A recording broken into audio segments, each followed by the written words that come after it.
Hi, it's Anne Marie, AM Astrology, and I wanted to talk about the full moon that we have coming up January 24th or 5th. Um, let's see if I can get there.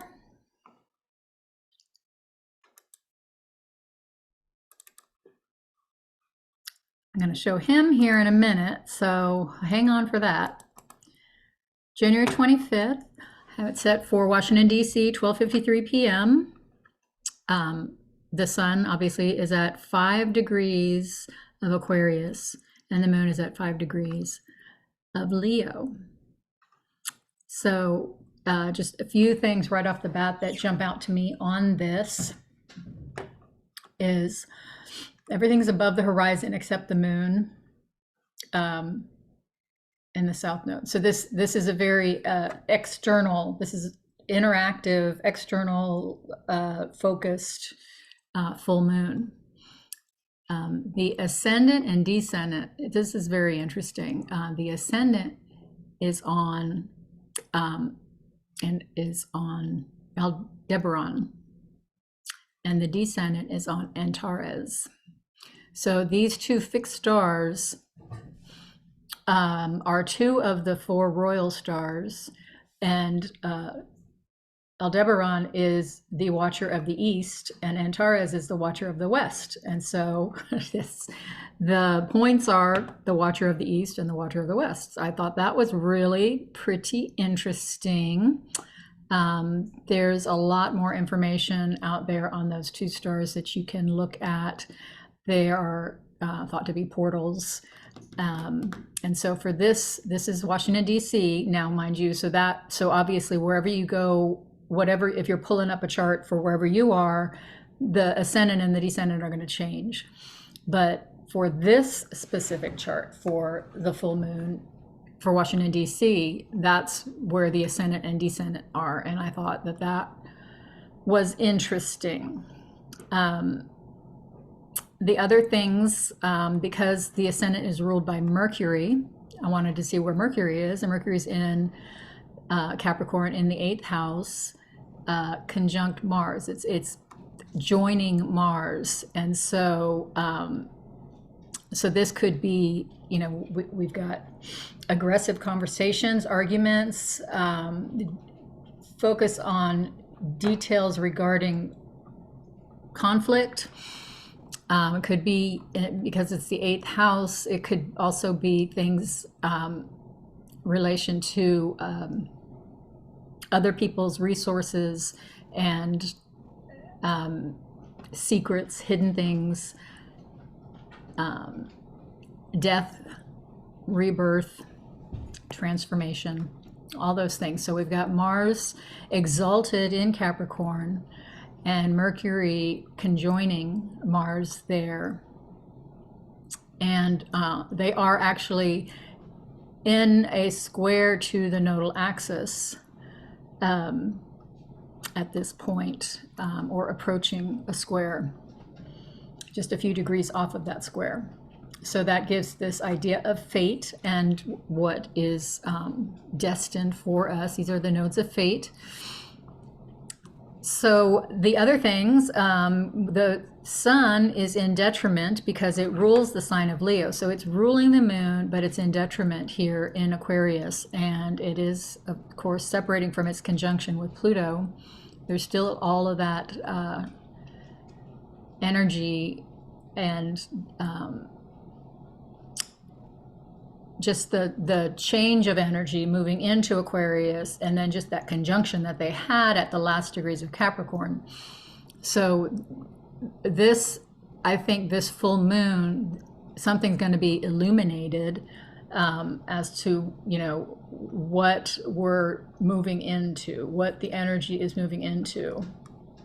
This could be a significant day for that, with all of this external focus.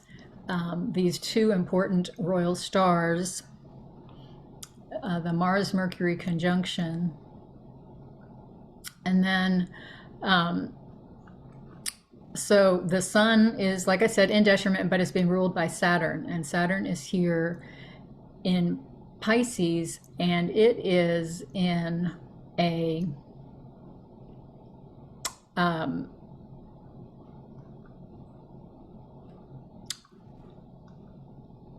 sextile there to Venus. Venus is applying to that sextile. It's not, it can't see the sun because it's in this, they're in conjunct. So, it's like it's in a sign that it can't see. There's also a sextile to Jupiter. That is a separating sextile because Jupiter is moving forward and Saturn is slower than Jupiter. It is in conjunct as well to the moon. So Saturn, even though it's ruling the sun in this situation, and the sun is ruling the moon, it is in an inconjunct to both luminaries. So that there's some interest there because Saturn then is ruling this conjunction here and Venus as well. So Saturn's kind of in charge of this whole sector of the chart, but can't see what's going on here, can't see what's going on here. And this axis of the 3rd and 9th house is information. It's, this is the details, and then this is the big picture. And so Saturn in Pisces in the 10th house, who could that be? I mean, I don't know. I'm just thinking, like, who could that represent? The 10th house is, the leadership, and so we could say that since this is Washington D.C., this could be President Biden. So he is possibly blind to some pretty significant information. This 3rd, 9th axis that has to do with, the Leo Aquarius axis also is the idea of individuals versus the group, the network. It's like what's good for me and what's good for the group. And so Saturn is blind to those two things as well. So that's kind of interesting.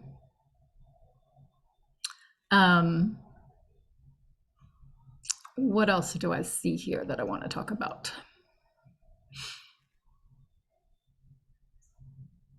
I think that, that new moon that we had in Capricorn was a wonderful, positive, setting intentions, new moon. And so now this is the full moon phase of that lunation cycle. And so the full moon is those intentions you should be seeing how they're doing. They should be established at this point. So for Washington D.C., this idea then of this information and this idea of other people's resources, and that there could be this idea of conflict over here, because Mercury is thought to be, whatever planet, it has the same agenda or description as whatever planet it is closest to, or whatever planet it is communicating with. It's kind of like a chameleon. And so the fact that it's that close to Mars, an exalted Mars, would indicate, that Mercury has some, that it could have, there could be a negative connotation to these things. It is a day chart, and so Mars is the malefic contrary to sect. So Mars is going to be a little bit angrier or a little bit more malefic in this situation. And then with that square to the nodes is interesting. There's the trine to Uranus, which could be, that there's like some sort of sudden, out of nowhere uh, could be a medical issue, could be communication through unexpected realms, the whole interdimensional extraterrestrial type situations certainly come to play when we're talking about Uranus and we're talking about Aquarius, and Pluto having just gone into Aquarius. So that certainly could be something, an 8th-12th connection there, and a trine being supportive, but it's because they're both earth signs, then they're receptive. It's like receiving some sort of information, some sudden information. And then that moon's the only thing down here below the horizon, in Leo. It's in the 3rd house. So that's the other thing about this 3rd ninth, is this is the joy of the moon or the goddess in the 3rd house. And then the sun is the joy is in its house of joy and the house of the god, or is that the right word? So they're in their houses of joy, but like I said, the sun is in detriment here. So there's just this negative flavor to everything, where there's this just in detriment, separating away from Pluto, even though it's in its house of joy, ruled by Saturn. Saturn can't see this axis. We've got Antares and Aldebaran, the watchers of the East and West. They're involved. Mars is in detriment, or I'm sorry, in exaltation, but is the greater malefic in this situation.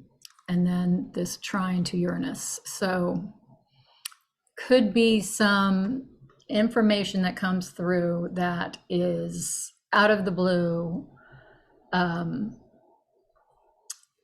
impacts the people. So the other thing that I wanted to share with you all, I do not know if you all watch Stefan Burns, his channel on YouTube. He is a geophysicist, is that what he is? I don't want to leave my place right here. So I got a point right where I want to show you, but you need to check him out because he's really interesting, because he has he talks about space weather and the solar flares, but he pulls that not only from the scientific realm, but he also pulls it into the metaphysical realm and talks about astrology, and how the solar flares can be impacting us. And he brought up, and this is his, he posted this yesterday. He's got another one out today, but it doesn't talk specifically about what he points out here. And this to me was just like an eye opener. The solar flares, we think about the solar flares and the impact that they have on us on Earth.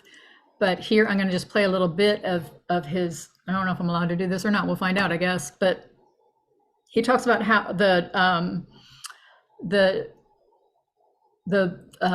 belts of light that fly off of the sun, and as they're hitting the other planets, and how those planetary positions are getting hit with the magnetic field. That how does that impact us while it's hitting these other planets? Because if we look at astrology and study and would say, okay, well, where's Mars in my chart? Well, what's that doing? Well, and then here it's getting hit by a solar flare, or these plasma hits when it's conjunct, when whatever planet is in a specific spot in your chart, that's getting hit. So there's not just this physical, oh yeah, we're going to lose our lights, or we're going to lose the internet, or something like that, but we're being impacted individually based on where the planets are in our charts. And that just was a fascinating thought. So I'm going to just play this little clip. A little bit more data to show you before we do kind of a summary understanding of this. Here we have a larger view of the solar system, but it's also a model for this coronal mass ejection. Here's the Earth in yellow. There's Mercury and Venus right there. There's Mars. This goes all the way out to the orbit of Jupiter. And what I want you to notice is that these spirals here, they're called Parker spirals. These are areas that have high plasma density, and the magnetic field characteristics of interplanetary space are dependent on these plasma dynamics, these Parker spirals. And so there is a moment right there where this Parker spiral will connect Jupiter and Mars together. And this is on the 29th of January. So there are multiple factors involved with this coronal mass ejection launching past the inner planets. And this energy is going to take a couple weeks to evolve. It's not just a January 15th, January 16th thing. It's also going all the way till the beginning of February. So let's look more specifically at this interplanetary magnetic field connection between Mars and Jupiter. Here we have a snapshot of that model. You see this Parker spiral connecting Jupiter, going around, and then it lines nicely with Mars right there. Now, Mars does not have a magnetic field. It only has this induced magnetic field. But Jupiter has the strongest magnetic field in our solar system outside of the sun. And it creates what are known as Jovian electrons. These are extremely energetic electrons that propagate out throughout the solar system. Now, when you get these interplanetary magnetic field dynamics like this, you can have Jovian electrons stream down these magnetic field lines and then reach wherever they're going. And they can do that quite quickly because they're traveling at relativistic speeds. These are speeds near the speed of light. So while a solar flare traveling 500, let's say, or 700 kilometers per second can take a few days to travel out, right? It'll take about a week to hit Ceres at 2.77 AU, astronomical units. Earth to Sun is only 1 AU. These Jovian electrons, or these ions that travel down these field lines, can do it very rapidly. So these ions... Okay, so I'm stopping because I am not 100% sure you can even hear any of that. And so I just wanted to say you need to check him out because he's just a brilliant young man, and he really is pulling in different aspects of this information that I hadn't connected before. I mean, I've been following like earthquakes. I've been following, so I found him through watching, everything on the earthquakes, and then the solar flares, and then he's talking about this, and now he started talking about astrology.